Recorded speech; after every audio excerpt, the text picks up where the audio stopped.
नमस्कार, मैं राकेश सिंघा। सुबह का वक्त है। पिछली रात को हिमाचल के कुछ इलाकों में भारी वर्षा हुई। ख़ास तौर पर ये जो कोटगढ़ का इलाका है, और भी होंगे बहुत से, लेकिन इस समय मैं कोटगढ़ के इलाके में हूँ।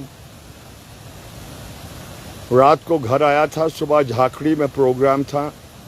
अभी भी झाकड़ी की ओर जाऊंगा, लेकिन अभी क्योंकि सड़क अवरुद्ध है, इसलिए मैं मौके पर आया हूं। और ये थोड़ी देर में मैं आपको दिखाता हूं कि ये नाला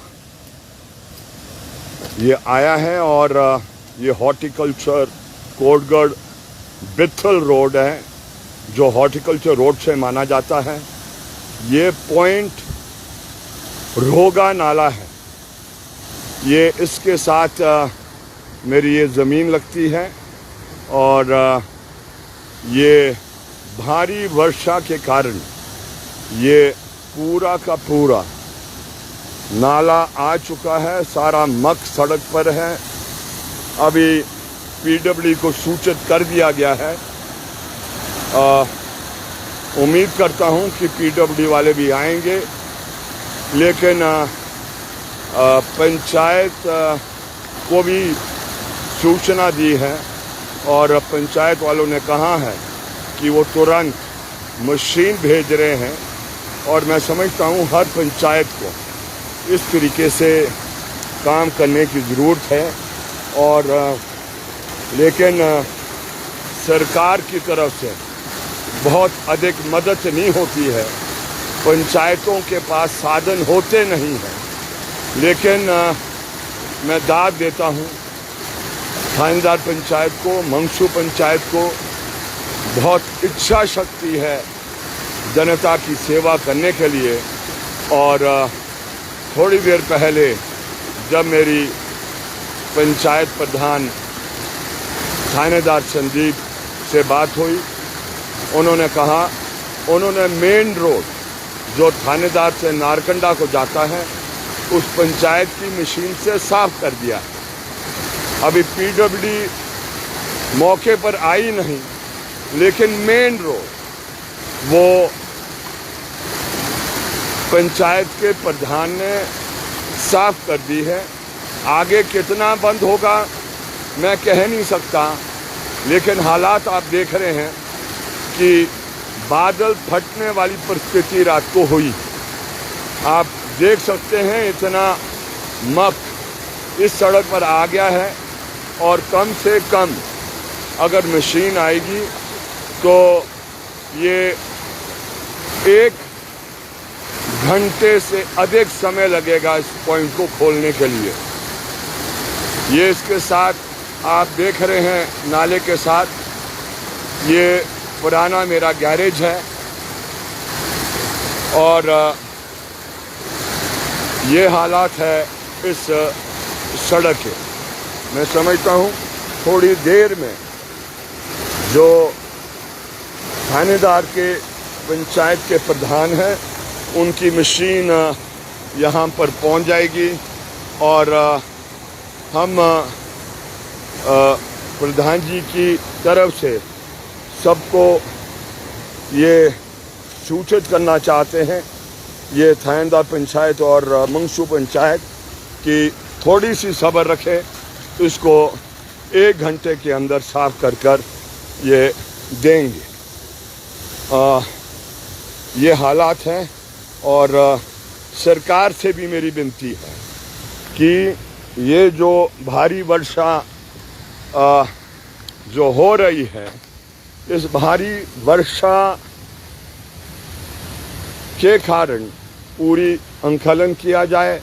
और सिर्फ अंकलन नहीं किया जाए,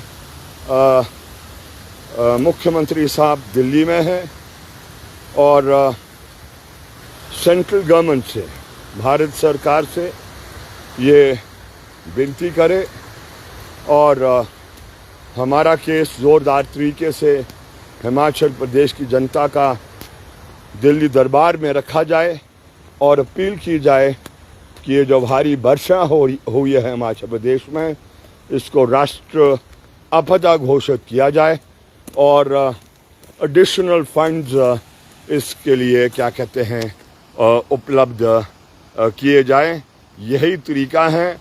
हम अपने साधनों के आधार पर शायद हमारी परिस्थिति नहीं है कि हिमाचल प्रदेश की कि ऐसी कठिन परिस्थिति के अंदर हम जो सार्वजनिक संपत्ति का नुकसान हुआ है उसकी पूर्ति कर पाए, लेकिन सार्वजनिक संपत्ति के साथ साथ जो निजी संपत्ति का नुकसान जो हुआ है, मैं समझता हूँ वो सार्वजनिक संपत्ति से बहुत अधिक है।